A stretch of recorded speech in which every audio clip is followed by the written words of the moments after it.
অন্নপূর্ণা ভাণ্ডার প্রকল্পকে ঘিরে রাজ্য জুড়ে ইতিমধ্যেই ব্যাপক আগ্রহ দেখা যাচ্ছে।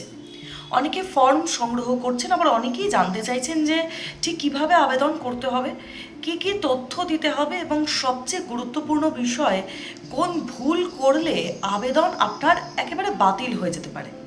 ঠিক এই কারণেই আজকে আমরা সহজ ভাষায় বুঝে নেওয়ার চেষ্টা করব যে অন্নপূর্ণা ভাণ্ডারের ফর্ম ফিল আপের সময় ঠিক কী কী বিষয়ে মাথায় রাখা অত্যন্ত জরুরি এবং কোন কোন ভুল এড়িয়ে চলা উচিত।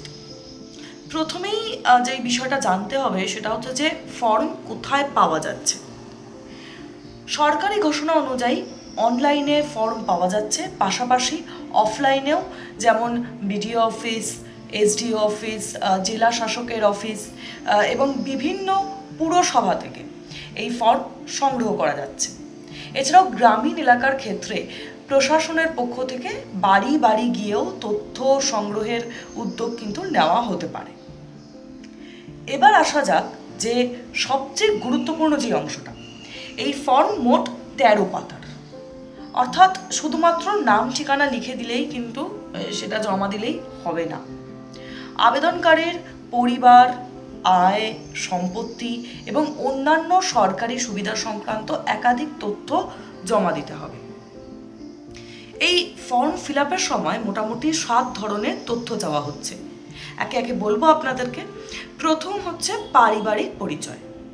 এখানে পরিবারের সদস্য সংখ্যা, পরিবারের প্রধান কে, পরিবারের সদস্যদের নাম, বয়স এবং অন্যান্য তথ্য সঠিকভাবে জমা দিতে হবে।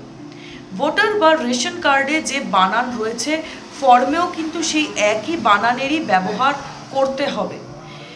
নামের অমিল থাকলে কিন্তু পরে গিয়ে যখন ডকুমেন্টস ভেরিফিকেশন হবে তখন কিন্তু সমস্যা হতে পারে। দ্বিতীয়ত, খাদ্য ভর্তুকি বা রেশন সংক্রান্ত তথ্য। আপনি ইতিমধ্যেই কোনো খাদ্য ভর্তুকি পাচ্ছেন কিনা সেই তথ্য কিন্তু এক্ষেত্রে জানতে চাওয়া হতে পারে। এক্ষেত্রে প্রশাসন বিভিন্ন সরকারি ডেটাবেসের মাধ্যমে তথ্য কিন্তু যাচাই করতে পারে, সুতরাং সঠিক তথ্য দিন। তৃতীয় এবং সবথেকে গুরুত্বপূর্ণ বিষয়টি এবার আমি আপনাদেরকে বলবো, তা হলো সম্পত্তি এবং সম্পদের বিবরণ। অনেক আবেদনকারীর ক্ষেত্রে এই অংশে বেশি সতর্ক থাকার প্রয়োজন বলে জানানো হচ্ছে, কারণ ফর্মে জানতে চাওয়া হচ্ছে যে আপনার বাড়িতে 3টি বা তার বেশি পাকা ঘর রয়েছে কিনা। এখানে সেই সঠিক তথ্যই দিতে হবে। পরে যদি মাঠ পর্যায়ে কোনো ভেরিফিকেশন হয় এবং তথ্য ভুল প্রমাণিত হয় তাহলে আবেদন কিন্তু বাতিল হওয়ার একটা ঝুঁকি থাকবে। শুধু জমির কথা লিখলেই কিন্তু এক্ষেত্রে হবে না, প্রয়োজন হতে পারে জমির রেজিস্ট্রেশন নথি, মিউটেশন কপি এবং সর্বশেষ রেকর্ড, যেটা আমরা বলি ROR, সেই তথ্য। এখানে একটা বিষয় কিন্তু ভীষণভাবে মনে রাখাটা জরুরি, তাহলে অনেকেই পুরনো নথি জমা দিয়ে দেন বা অসম্পূর্ণ তথ্য দেন, এতে কিন্তু ফাইল আটকে যেতে পারে। চতুর্থত, আয়ের তথ্য। ফর্মের পরিবারের উপার্জন সম্পর্কে সঠিক তথ্য দিতে হবে। সরকারি প্রকল্পে আয়ের নির্দিষ্ট কিন্তু একটা সীমা থাকে প্রত্যেক ক্ষেত্রে, তাই সঠিক তথ্য দেওয়াটাই কিন্তু এক্ষেত্রে নিরাপদ হবে। পঞ্চম হলো পরিচয়পত্র সংক্রান্ত তথ্য, যেমন Aadhaar card, voter card, ration card বা অন্য কোনো পরিচয়পত্র এখানে দিতে হবে। এখানে বিশেষভাবে খেয়াল রাখাটা খুব জরুরি যেন সমস্ত নথির সঙ্গে থাকা তথ্যের সঙ্গে ফর্মের তথ্য মিলে যায়। এটা কিন্তু ভেরিফিকেশন হবেই একটা সময়। এবং মোবাইল নম্বর যেটা আপনার রয়েছে সেটাও কিন্তু সঠিক দিতে হবে, কারণ ভবিষ্যতে কোনো আপডেট বা কোনো যাচাইয়ের জন্য যেই মেসেজ বা কল তা কিন্তু আসতে পারে। ষষ্ঠত, পরিবারের শিশুদের তথ্য। পরিবারে কতজন শিশু রয়েছে, তাদের বয়স কত, পড়াশুনোর অবস্থা বা অন্যান্য প্রয়োজনীয় তথ্য, এক্ষেত্রে কিন্তু এগুলোও জমা দিতে হবে। সপ্তমত, অন্যান্য সরকারি সুবিধার তথ্য। আপনি আপনার পরিবার সহ কোনো অন্য সরকারি প্রকল্পের সুবিধা পাচ্ছেন কিনা সেটাও কিন্তু এক্ষেত্রে জানাতে হবে, যেরকম আমি খাদ্য ভর্তুকির কথা বলছিলাম। এবার আসা যাক আরও কিছু গুরুত্বপূর্ণ বিষয়, কিছু গুরুত্বপূর্ণ সতর্কতায় বলা যেতে পারে। তাহলে যে আমাদের একটা সাধারণ টেন্ডেন্সি থাকে খালি ঘর ফেলে রাখা। যদি কোনো প্রশ্ন আপনার ক্ষেত্রে প্রযোজ্য না হয় তাহলে নির্দেশিকা অনুযায়ী না বা প্রযোজ্য নয় লিখুন। খালি রেখে দিলে আবেদন অসম্পূর্ণ থেকে যাচ্ছে, অসম্পূর্ণ বলে ধরা হতে পারে। সুতরাং খালি ঘর এইভাবে রাখাটা উচিত হবে না। এবার ফর্ম জমা দেওয়ার আগে ঠিক কী করবেন, প্রথমে পুরো ফর্মটা একবার পড়ে নিন, কি কি চাইছে সেই সমস্ত কিছু, সেগুলো একবার মিলিয়ে দেখুন। সম্ভব হলে ফর্ম যেটা আপনি করছেন সেটার একটা ফটোকপি বা একটা স্ক্যান কপি নিজের কাছে রেখে দিন।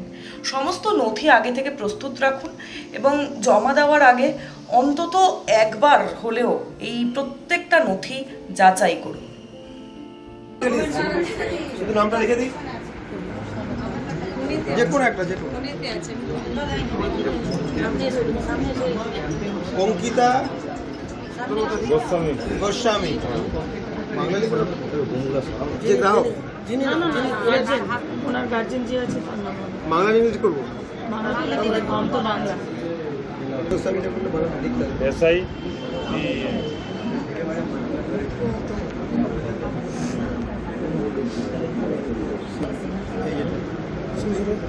ওনার জন্ম তারিখ ওটাতে থাকবে না, ওনাকে জিজ্ঞাসা করলে 10/1/2001।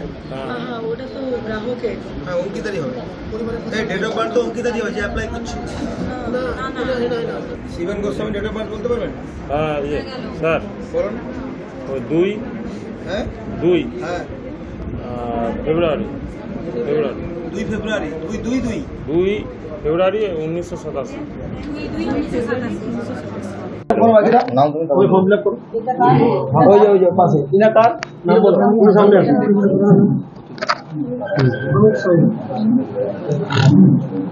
দেখা দিল ওর সামনে,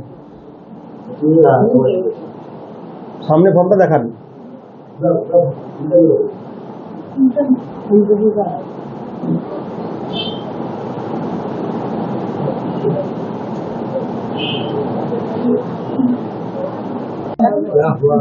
देखिए, अन्नपूर्णा योजना जो मेरा संकल्प पत्र में था भाजपा का इलेक्शन का पहले, वो मेरा ऑनरेबल सीएम यस्टरडे डिक्लेयर किया था। जो उनका जो वो फॉर्म भी घोषित हुआ और जो महिला वेस्ट बंगाल का उनको लाभ मिलने के लिए वो 25 to 60 एज के लिए वो अप्लाई भी किया था। उनको बारे में हमारा जो विधानसभा कार्यालय है, असेंबली विधायक कार्यालय, उसी प्लेस में सहायता करने के लिए हमारा ऑल महिला जो ग्राहक है उनको लेकर फॉर्म फिलअप आज तक स्टार्ट हुआ।